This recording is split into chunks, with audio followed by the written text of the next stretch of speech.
So hello public, once again welcome back to my channel. दोस्तों, आप सभी को नमो बुद्धाय, क्रांतिकारी जय भीम। दोस्तों, जैसे कि हम सभी को मालूम है कि भंते वीणाचार्य इनको पुलिस हिरासत में ले लिया गया है और बहुत सा प्रयास कर रहे हैं, लेकिन उन्हें बेल नहीं मिल रही है। तो इसी के उपलक्ष्य में नागपुर के संविधान चौक में बौद्ध अनुयायियों द्वारा बहुत ही बड़ा एक भव्य दिव्य आंदोलन का आयोजन किया गया है, अपनी आवाज बुलंद करने के लिए कि भंते वीणाचार्य इनको पुलिस हिरासत से बाइज्जत बरी कर दिया जाए। तो चलिए देखते हैं दोस्तों आज का ये वीडियो। निवेदन ते सगळ्या कायदेशीर सगळ्या प्रक्रिया परिपूर्णत्व नेण्यासाठी ह्या सगळ्या प्रोसेस परिपूर्ण कराव्याच लागतात। त्यामुळे हे निवेदन राष्ट्रपतीला, राज्यपालांना, मुख्यमंत्र्यांना बिहारच्या हे सगळे निवेदन ते सरकारी प्रोसेसमध्ये ते पाठवतील।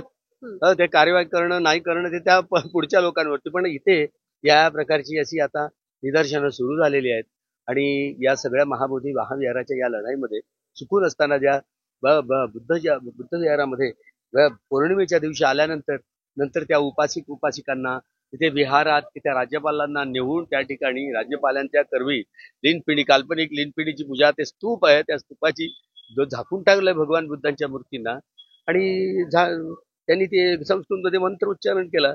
त्यामुळे हे सगळं षडयंत्र आहे। केंद्र सरकार मिळून केलेले एक राज्यपालाला शोभा देणारं पद नाही आहे ते।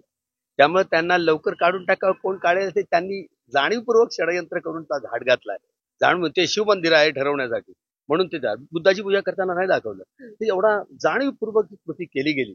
त्यामुळे या सगळ्या घटना निंदनीय आहेत, त्यांचा आम्ही जाहीर निषेध करतोय आणि इनकेन प्रकारे आपल्या उपासिकांवरती जय श्रीरामचे नारे देऊन मारलंय, लाठीचार्ज केला, पोलीस मिळून सगळं कलेक्टर मिळून एवढं सगळं झालं। त्याच्यामुळे आम्हाला न्याय मिळेल याची काही गॅरंटी नाहीये, पण आमचे निदर्शन कमीत कमी हे धरण आंदोलन सुरू राहील जोपर्यंत महाबोधी महाविहार मुक्त होणार नाही, तोपर्यंत धरण आंदोलन आता सुरू राहणार नियमितपणे।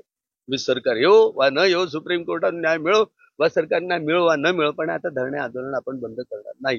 ही सातत्य हे ठेवणार आहोत जोपर्यंत महाबोधी महाविहार आपल्या बुद्धिस्ट लोकांच्या हातात येणार नाही, तोपर्यंत हे आंदोलन आता सुरू राहणार।